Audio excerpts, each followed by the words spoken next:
soldaditos.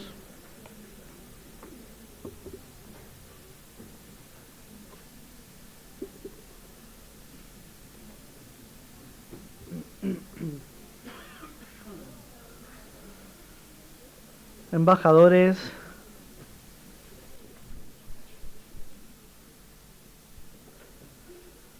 Bienvenidos a todos. Como pedí de oración, que el Señor me dé gracia para poder predicar, para poder enseñar. Vengo de ya 2 semanas de estar medio engripado, casi que me recupero, digo sí, y ahora estoy de nuevo. Les animo a acompañarme al Salmo número 2. Salmo número 2.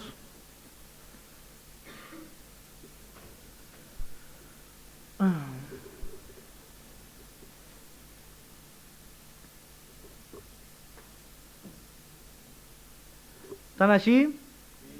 Bien, una pregunta. ¿Quién es el autor? ¿Se me escucha bien? Yo me escucho. ¿Se me escucha bien? ¿Sí? Pregunta, ¿quién es el autor de este salmo?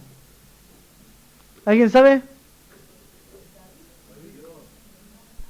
Bien, está bien decir Dios. Quiero decir el escritor más bien. Sí, el autor es el Señor. Bien. David. ¿Cómo sabemos que es David? Allí David no se presenta como el autor o escritor. ¿No se escucha ya? ¿Por qué no se escucha?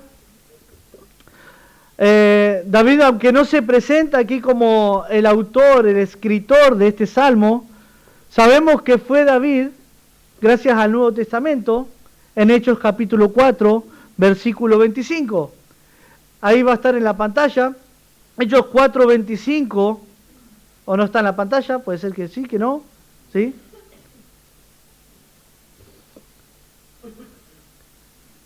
Dice que por boca de David, tu siervo, dijiste, y hay una porción del Salmo capítulo 2, Salmo 2. Entonces, el autor de este libro es David. Bien, este salmo tiene una particularidad que es un salmo profético.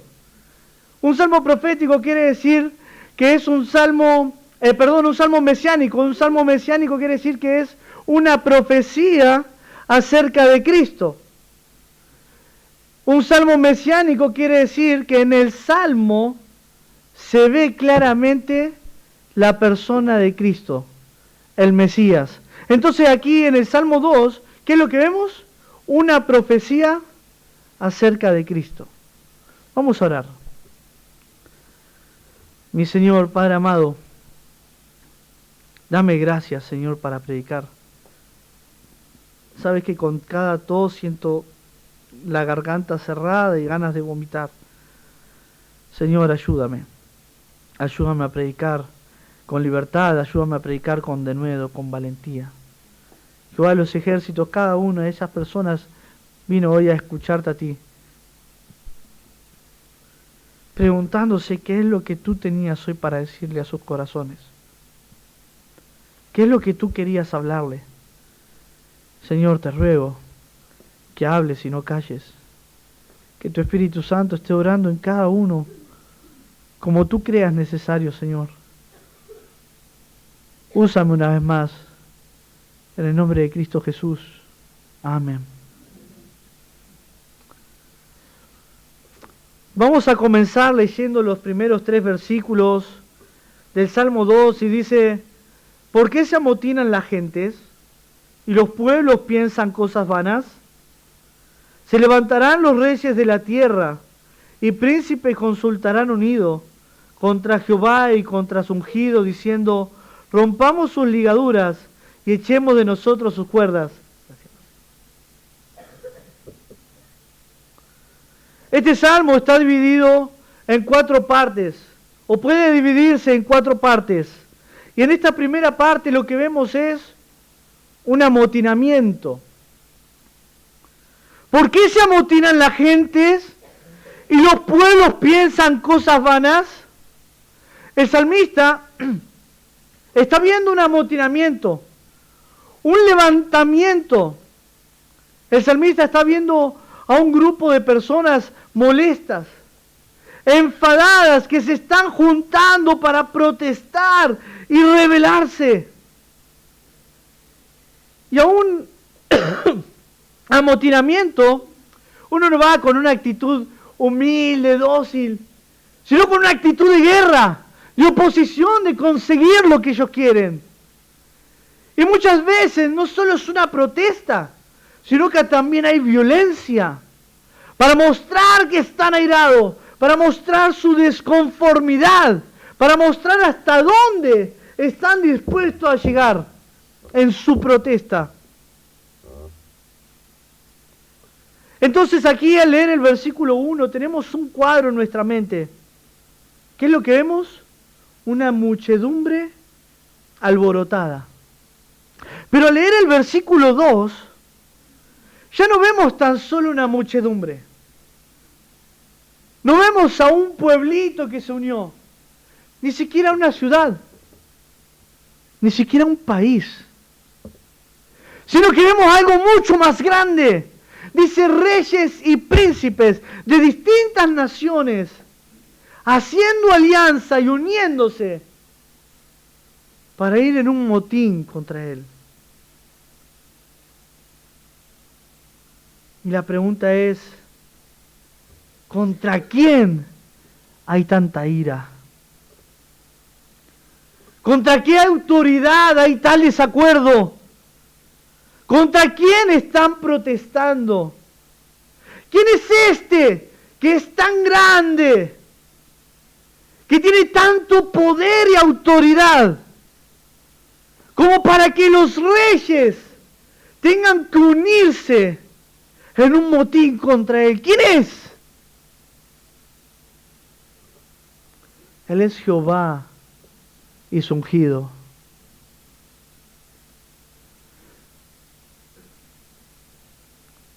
Contra Jehová y el Cristo, contra el Padre y el Hijo, es este amotinamiento. Contra el Padre y el Hijo es este levantamiento.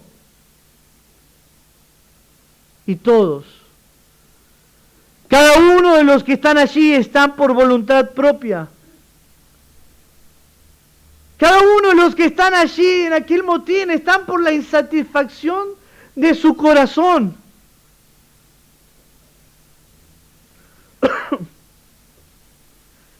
Ninguno fue arrastrado por ignorancia. Ninguno fue arrastrado al motín, al campo de guerra, por obligación.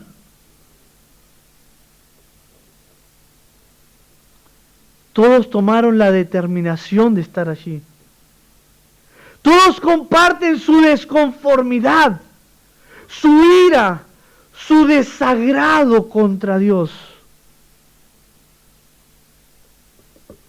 El salmista dice que así como el justo medita con deleite en la ley de Jehová día y noche, así como el justo medita y piensa en la grandeza de Dios, en sus bondades, en sus atributos y su gloria, dice que de la misma manera estos individuos piensan cosas vanas, maquinan contra Dios, acariciando en lo más profundo de sus corazones la idea de poder deshacerse de Él,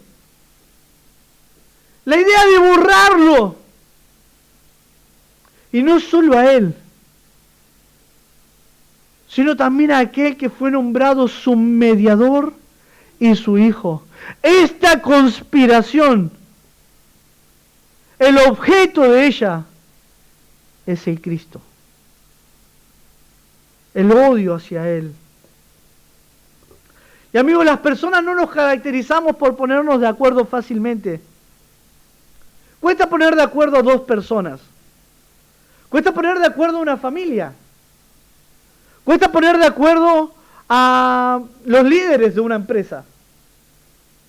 Cuesta poner de acuerdo a un país, ¿verdad? Elecciones. Siempre hay divisiones. diferentes pensamientos, diferentes formas de querer hacer las cosas.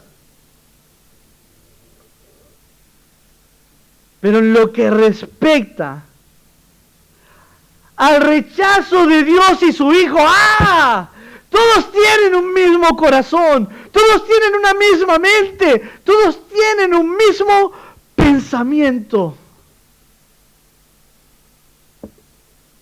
Si no, fíjense esto.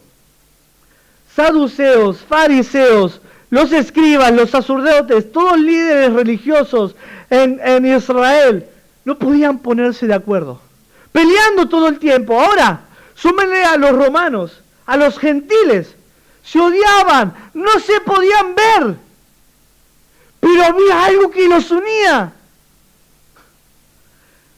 Había algo en lo que sí estaba de acuerdo, y ese punto en común era que ese tal Jesús era una molestia para todos y debía ser quitado de encima como fuera.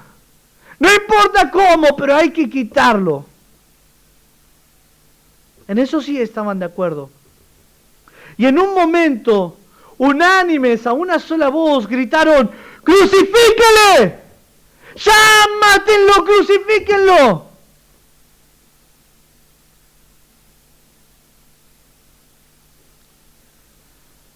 Amigos, desde el tiempo de Babel, que los hombres se unen para ir contra Dios. Desde el tiempo de Babel, que los hombres concuerdan en una sola cosa: quitémonos de encima a Dios. Desechémosle, no lo necesitamos. Nosotros podemos por nosotros mismos. Este era y sigue siendo hoy el punto de unión de todos los hombres. A pesar de que los idiomas fueron confundidos, a pesar de que no nos entendamos con el chino, el hombre comparte, esté donde esté, un odio hacia el verdadero Dios.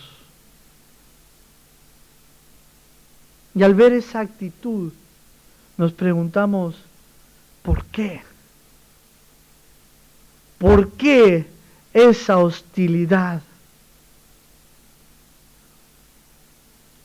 ¿Cuál es el mal que han encontrado en el Padre y en el Hijo para que quieran destronarlo? ¿Cuál es el mal que han encontrado? En Jeremías, capítulo 2, versículo 5, Dios mismo formula esta misma pregunta. Dios dice: ¿qué maldad hallaron en mí vuestros padres? Oye, escucha, ¿qué maldad hallaron en mí vuestros padres? Que se alejaron de mí y se fueron tras la vanidad y se hicieron vanos. ¿Qué hice? Dice Dios. Pero Dios, cuando formula esta pregunta, Él también sabe la respuesta. Y en el versículo 3 la vemos del Salmo 2. Rompamos sus ligaduras y echemos de nosotros sus cuerdas. Amigos, la esencia del problema está en que los hombres resisten la autoridad de Dios. No soportan la idea de tener que someterse a sus estándares. Cuando ellos piensan en la palabra de Dios,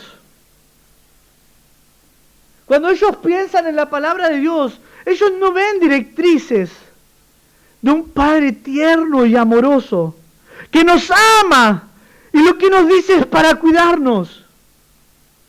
No, cuando ellos piensan en la palabra de Dios, ven cadenas que esclavizan.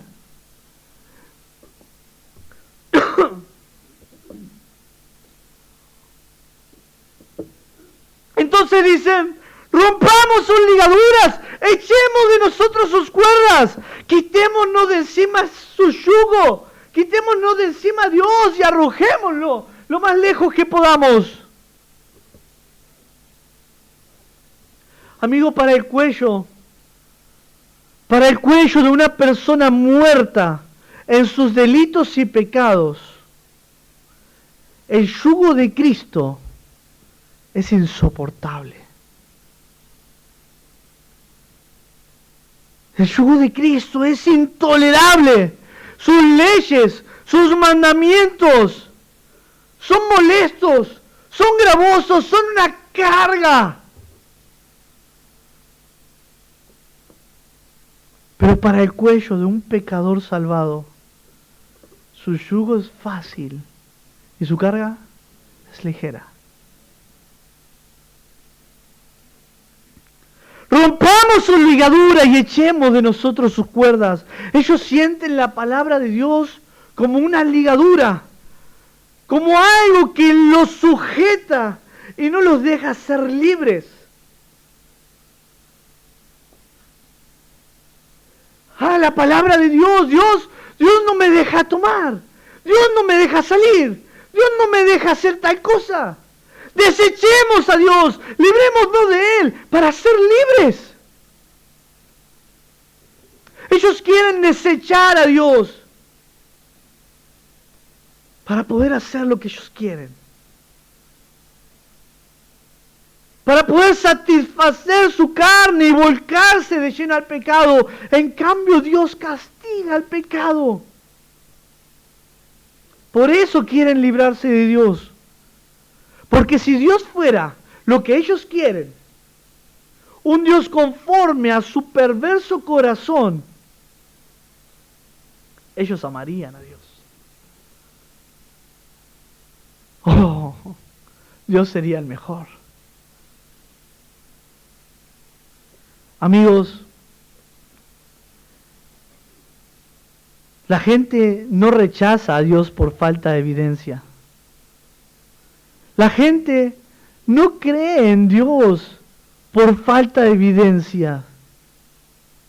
Es un problema del corazón. El hombre no tiene problemas con la idea de Dios en sí misma. No tiene problemas con la idea de una deidad. De hecho, el hombre es un enfermo religioso. De todo se hace un Dios, de una vaca, de una piedra, de un árbol. No son muchas las personas que se visualizan a sí mismas como enemigas de Dios. No, todo lo contrario.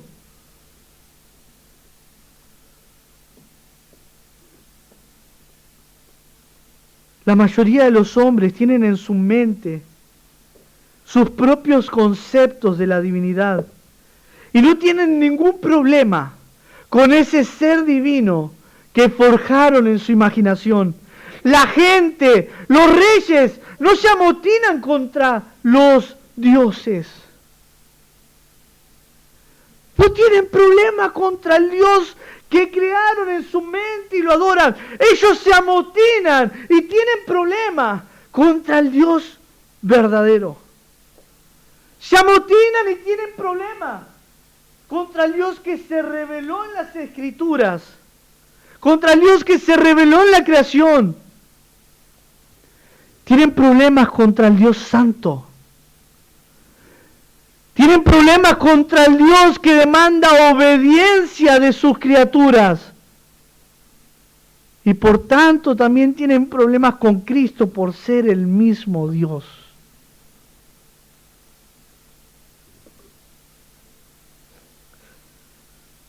Una vez más, rompamos sus ligaduras, echemos de nosotros sus cuerdas.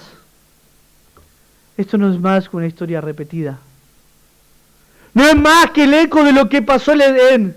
No es más que el eco de la mentira que Satanás puso en la mente de Eva. La mentira fue, si tú comes del fruto, vas a ser librado de Dios, porque tú serás como Dios. El hombre y la mujer quieren ser librados de Dios porque no quieren tener una autoridad sobre su cabeza. El hombre y la mujer quieren ser ensalzados, quieren ser reconocidos, quieren llevarse el honor y la gloria por las cosas que hacen, por lo que son, por lo que hicieron. El hombre quiere establecer sus propias reglas, sus propias normas, su propia conducta moral, según lo que ellos creen y piensan. Por ejemplo, mentir no está mal si era para el beneficio del otro. Una mentirita piadosa, ¿no? Matar no está mal si era un asesino, un pedófilo, alguien malo.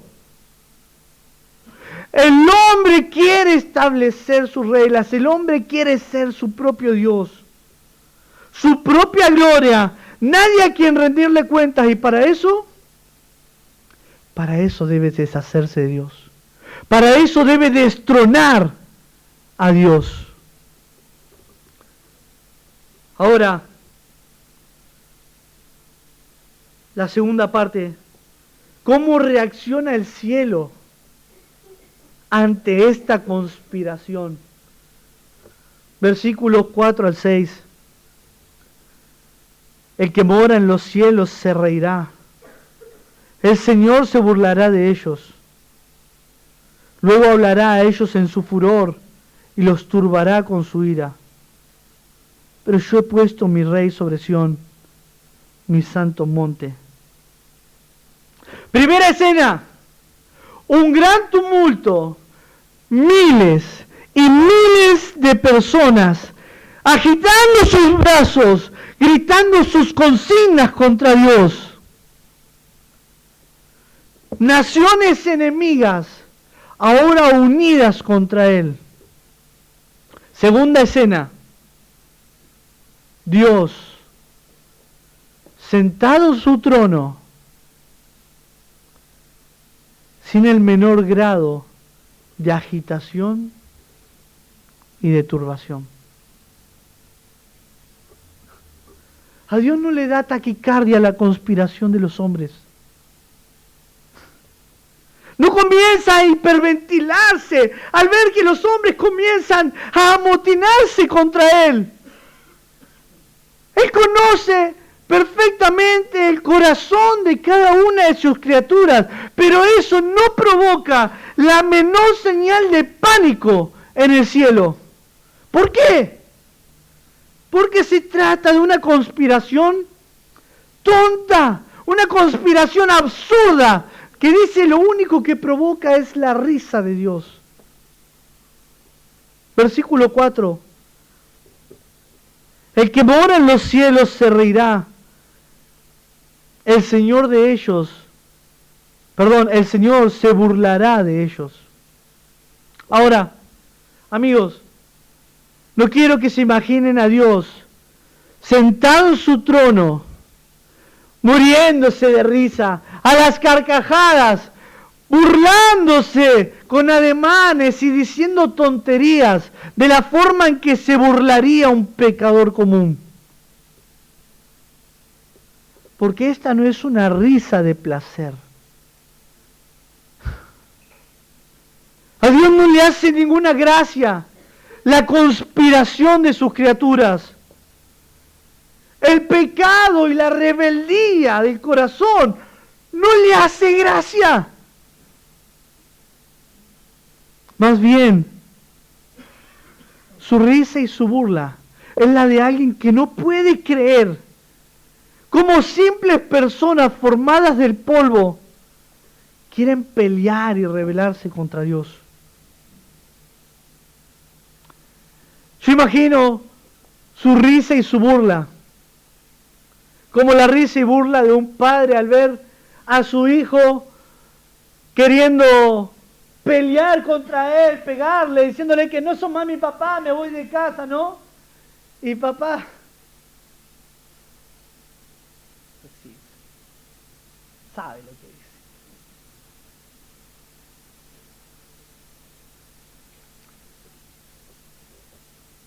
A Dios no da risa el acto de la rebeldía, ni siquiera la disciplina que acarrea, pero sí el hecho de que crean que pueden rebelarse.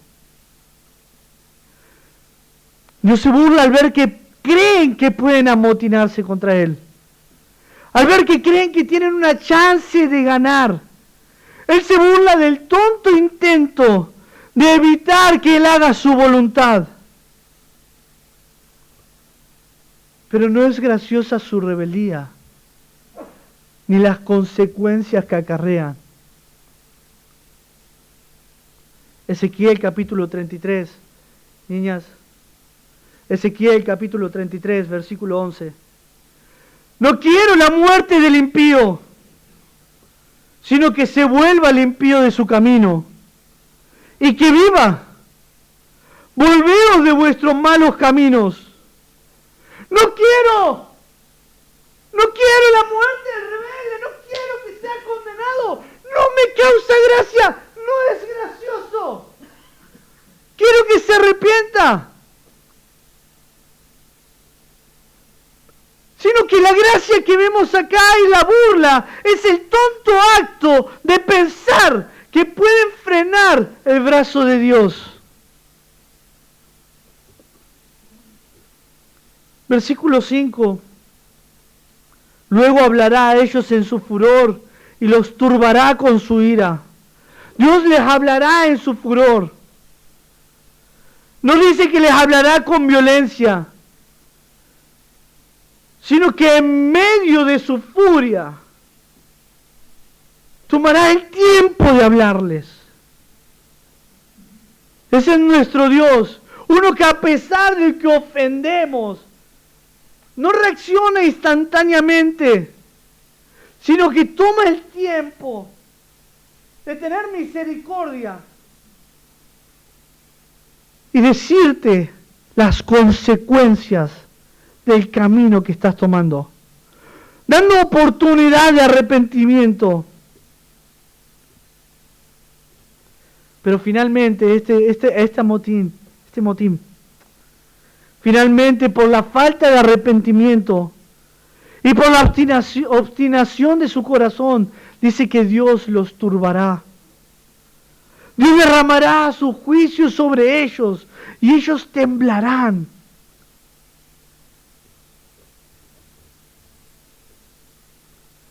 Amigo, la paciencia de Dios tiene un límite. Escucha esto, la paciencia de Dios tiene un límite. Límite únicamente conocido por Él. Y cuando ese límite es traspasado, ya no queda más esperanza para el pecador. Mi amigo, Dios es Dios. Y tu ira contra Él no lo inquieta, ni un poquito. Pero te hace daño a ti.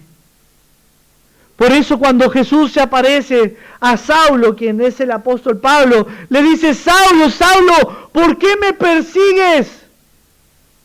Dura cosa te es dar coces contra el aguijón. Dura cosa te es a ti. Mi amigo, el que se hace daños es el que da coces contra Dios. El que se hace daño y recibe las consecuencias es aquel que se rebela contra Dios. Al final de cuentas, Dios hará lo que Él querrá hacer.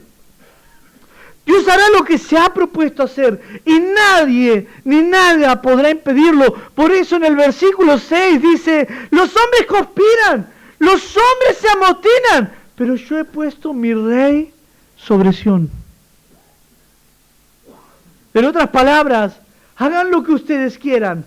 Amotínense, levántense con violencia. Rebélense. Pero van a ser quebrantados. Van a sufrir. Y yo voy a hacer lo que quiero. ¡Levántense! Pero yo ya puse mi rey sobre Sión. Yo ya tomé mi decisión. Cristo será su rey.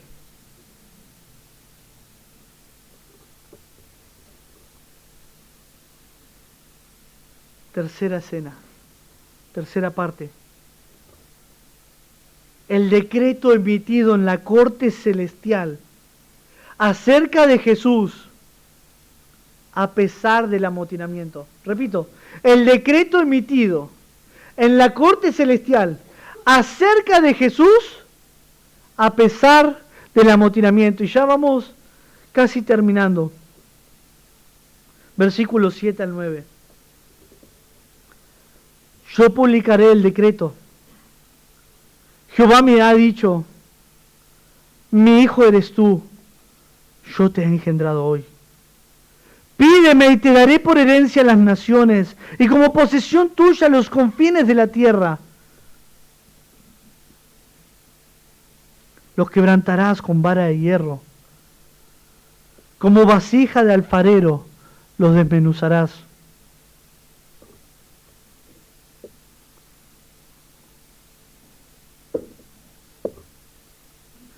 Versículo 6. El Padre termina allí diciendo, yo he consagrado a mi rey. Yo ya elegí a mi rey y lo puse en Sión. Pero en el versículo 7, ya no es el Padre quien habla. ¿Quién es? No, es el Cristo, el Hijo, en su calidad de Mesías. Hay un cambio ahí en el texto. Un cambio, ahora el Hijo pasa a contar en su calidad de Mesías. El decreto que fue emitido en la corte celestial el día de su coronación. Hay un decreto emitido acerca de Cristo y Él lo va a contar. Él dice, Jehová me ha dicho, mi hijo eres tú, yo te he engendrado hoy. Y acá se generan muchas confusiones. ¿Acaso Jesús no era hijo de Dios y fue adoptado como hijo? No. Jesús no era un ángel que escaló en rango hasta ser adoptado hijo de Dios. No, y tampoco fue engendrado en el sentido de ser creado. Sabemos por las Escrituras, Juan 1:1, nos revela que Él es eterno, no tiene principio ni fin. En una relación eterna con el Padre. Y Él estaba en el principio de las cosas. Sabemos por Colosenses 1:16 al 17 que Él es el creador. Y que todas las cosas existen porque Él las sostiene. Y esto me llama la atención. Apocalipsis 1:8. Jesús se atribuye a sí mismo el nombre de Todopoderoso. El Todopoderoso es un título otorgado solamente a Jehová de los ejércitos.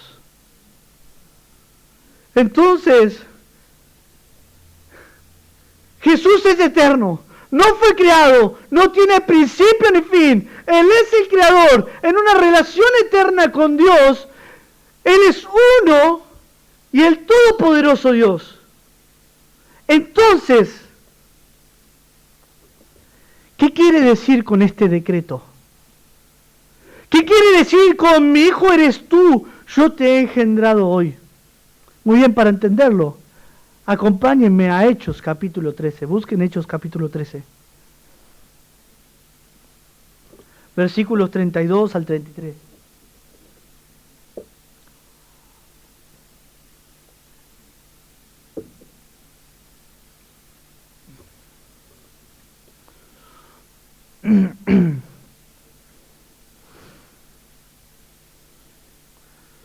Hechos 13, 32 al 33. Alguien con voz fuerte, un voz bien macho, alfa, que pueda leerlo.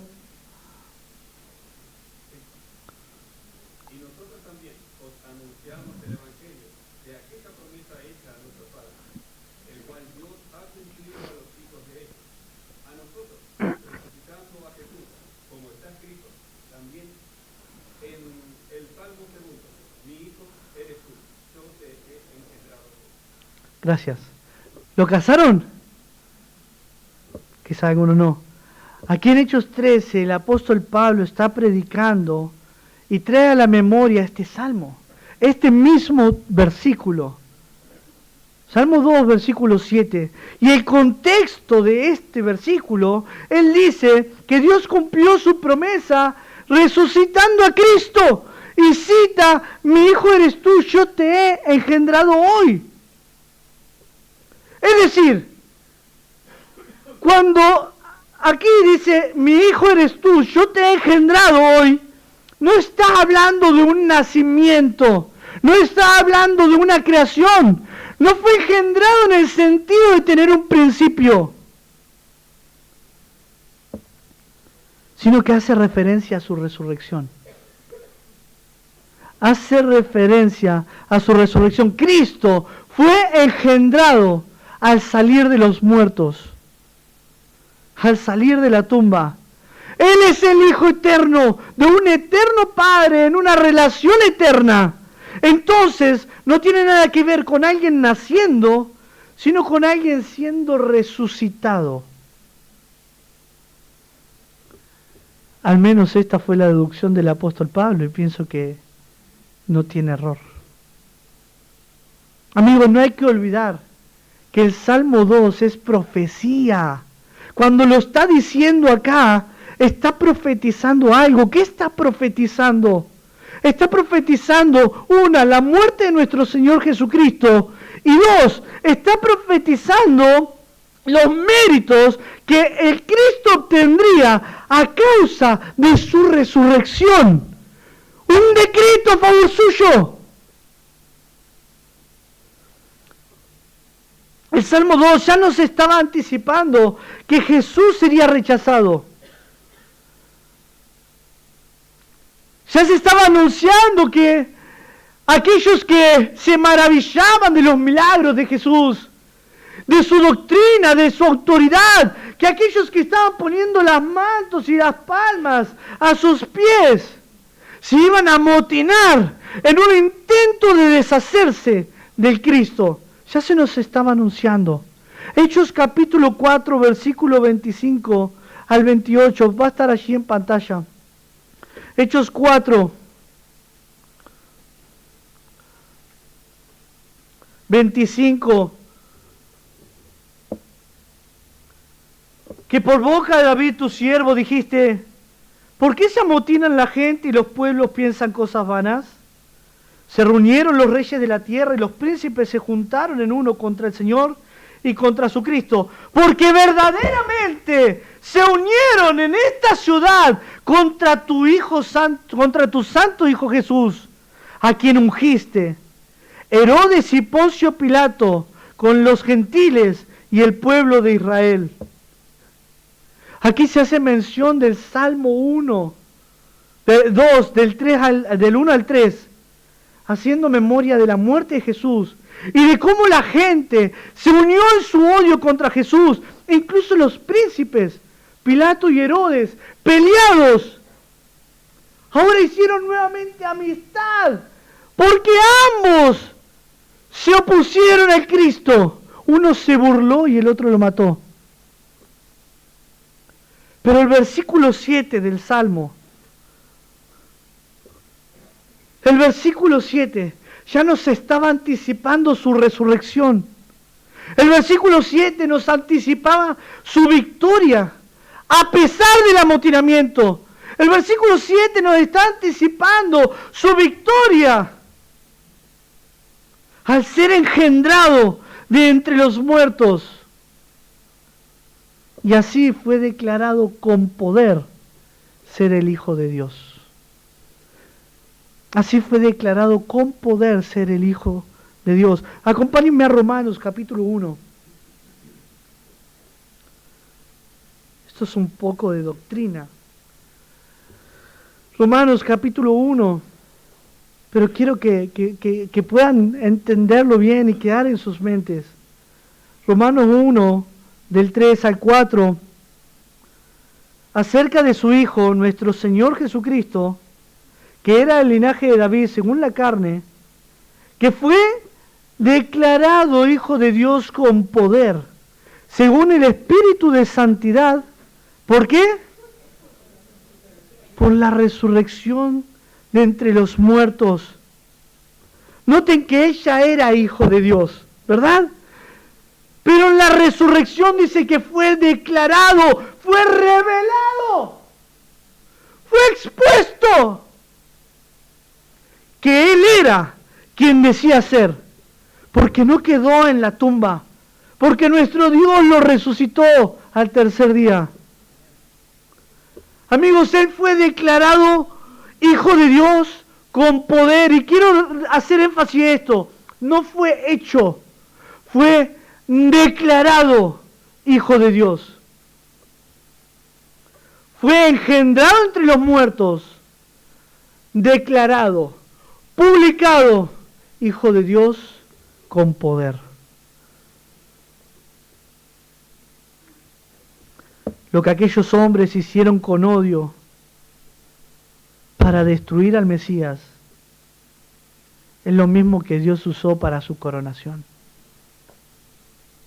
Lo que aquellos hombres hicieron con tanto odio, Dios lo usó para su coronación. Su humillación fue su exaltación. Acompáñenme a Filipenses, capítulo 1, pasaje que todos conocen y es hermoso. Perdón, capítulo 2. Filipenses, capítulo 2. Versículos del 6 en adelante, dice: el cual, siendo en forma de Dios, no estimó el ser igual a Dios como cosa a que aferrarse, sino que se despojó a sí mismo, tomando forma de siervo hecho semejante a los hombres, y estando en la condición de hombre se humilló a sí mismo, haciéndose obediente hasta la muerte y muerte de cruz. Por lo cual Dios también le exaltó hasta lo sumo y le dio un nombre que es sobre todo nombre, para que en el nombre de Jesús se doble toda rodilla de los que están en los cielos y en la tierra y debajo de la tierra, y toda lengua confiese que Jesucristo es el Señor, para gloria de Dios Padre. Entonces, el decreto de Dios consiste en que Jesús, al ser su Hijo, levantado de los muertos con poder, habiendo vencido la muerte y el pecado, el Padre lo exaltaría hasta lo sumo. Amigos, de haber sido humillado, a tener por herencia las naciones, de haber sido escupido, a tener un nombre que es sobre todo nombre, de haber sido despojado, a tener hasta los confines de la tierra, de haber sido burlado y rechazado, a ser el nombre mediante el cual hay salvación y toda rodilla se doblará ante Él, de haber sido tratado como un esclavo, ahora a ser Él quien tenga la vara de hierro y reinar sobre todas las naciones. Este es el decreto de Dios. Va a llegar un momento, luego de la tribulación, que Cristo va a volver por segunda vez, pero ya no va a volver a hablar parábolas, ni hablar de arrepentimiento, sino que Él va a volver a reinar por 1000 años, y lo va a hacer con vara de hierro. El pecado va a ser severamente castigado, y todos los que se amotinen serán desmenuzados como quien rompe una vasija de alfarero.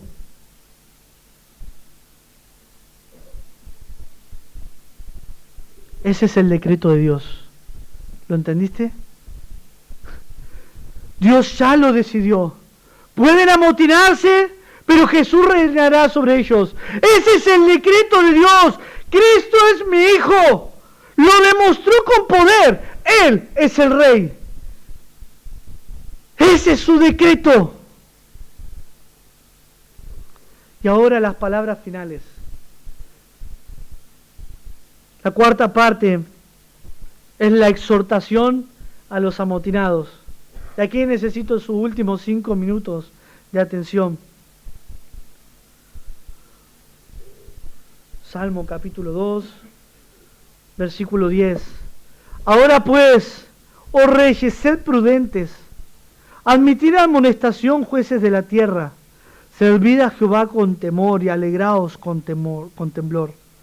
Honrad al Hijo, para que no se enoje y perezcáis en el camino, pues se inflama de pronto su ira. Bienaventurados todos los que en Él confían. Ahora Dios habla a los amotinados, a los que se rebelan contra Dios, diciéndole, sabiendo todo esto, sabiendo que voy a hacer lo que yo quiera, porque yo soy Dios, y que su amotinamiento no va a servir para nada. Dice, sean prudentes. Amigo, estas palabras son para ti. Escucha, sé prudente, no seas tonto. Arrepiéntanse, dejen su pensamiento vano, abandonen la absurda idea de rebelarse contra Dios y acepta tu lugar en la creación. Vuélvanse de sus malos pensamientos, sométanse a Él, conviértanse a Dios de todo corazón, mira a Cristo. Amigo, este final es un llamado al arrepentimiento, es un llamado a la reflexión. Dejen de querer sacar a Dios de sus vidas. Dejen de querer sacar a Dios de su trono y sean prudentes. No es sabio renegar contra Dios. No lográs nada. No vas a tener la victoria y tú vas a terminar siendo quebrantado. Vas a terminar sufriendo con dolor en tu corazón. ¿Y sabes qué? De todas formas Dios va a hacer lo que Él ha querido hacer. Y tarde o temprano terminarás reconociendo que Él es Dios. Y digo tarde o temprano porque tal vez sea temprano mientras vivas, pero tal vez sea tarde cuando lo veas allí delante de su gloria. Y lo vas a ver y no va a quedar otra que ponerte y caer de rodillas, pero va a ser tarde porque la condenación te aguarda. Servid a Jehová con temor. Serví a Jehová reconociendo quién es, reconociendo que es el Todopoderoso. Amigo, no estamos sirviendo a una piedrita, estamos sirviendo al Todopoderoso. Serví a Jehová reconociendo que Él es el Creador y tú eres polvo. Serví a Jehová con temor, sabiendo que tu destino está en sus manos.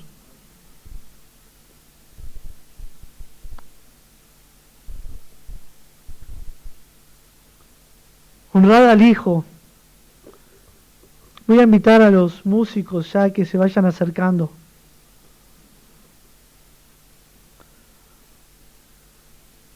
Versículo 12 dice, honrad al Hijo. ¿Saben cómo traducen otras versiones? Escucha esto. Besad sus pies. Besad sus pies. ¡No te amotines! Ponete de rodillas, postrate, besa sus pies.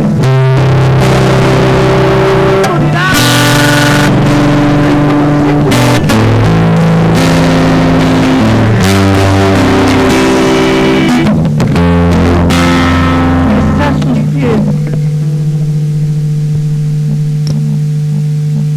Bienaventurado. Termina así el salmo.